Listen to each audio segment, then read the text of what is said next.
Hello बच्चों। तो आज हम चैप्टर 3 शुरू करने जा रहे हैं, हाथी और चिड़िया। सबसे पहले आप इस चैनल को सब्सक्राइब कर लीजिएगा, ठीक है। चलिए शुरू करते हैं। ये हाथी और चिड़िया की कहानी है।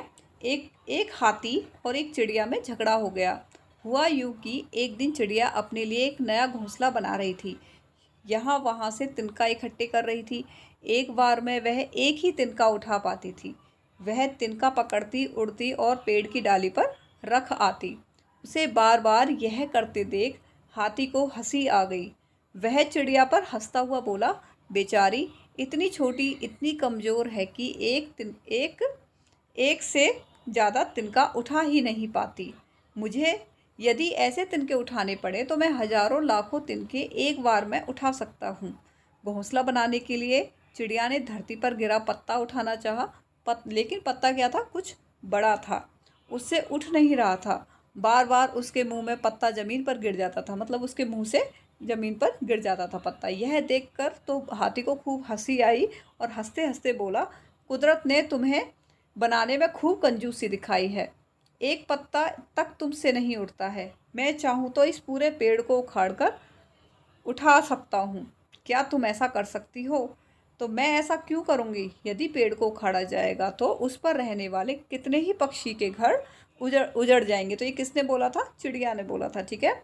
एक पेड़ को बनने में कम से कम 10 वर्ष लग जाते हैं। तो क्वेश्चन आएगा कि एक पेड़ को बनने में कितने वर्ष लगते हैं? तो 10 वर्ष लगते हैं। कितने वर्ष लगते हैं?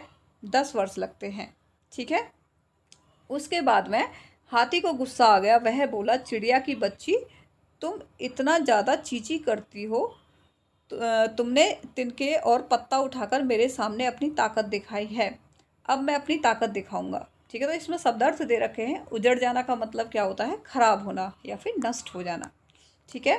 उसके बाद में देखिए, इस हाथी ने पूरे पेड़ को उखाड़ दिया है, ठीक है। तो ये अपनी ताकत का मिसयूज़ कर रहा है, जो कि नहीं करना चाहिए किसी को भी, ठीक है।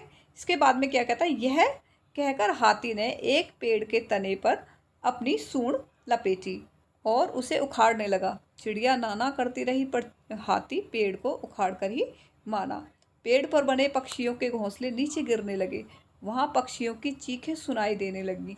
हाथी ने यहीं बस नहीं की, उसने पेड़ को अपनी पीठ पर टिकाया और यहाँ वहाँ घूमने लगा। यह देखकर चिड़िया ने दुख के मारे अपनी आंखें बंद कर लीं। पर वहाँ एक आदमी भी था।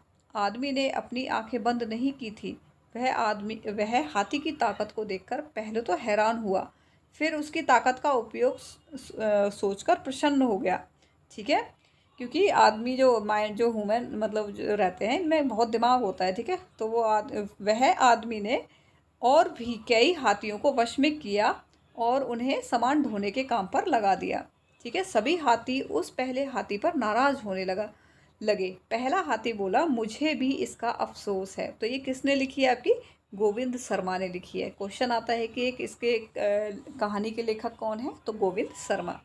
इसके शब्दार्थ क्या है? वश। वश का मतलब है काबू में रखना, और अफसोस का मतलब क्या है? दुख और पछतावा, ठीक है। तो आपकी एक पूरी कहानी हो गई है ये कंप्लीट, ठीक है। तो आप अगर आपने इस चैनल को सब्सक्राइब नहीं किया हो तो आप इस चैनल को सब्सक्राइब कर लीजिएगा।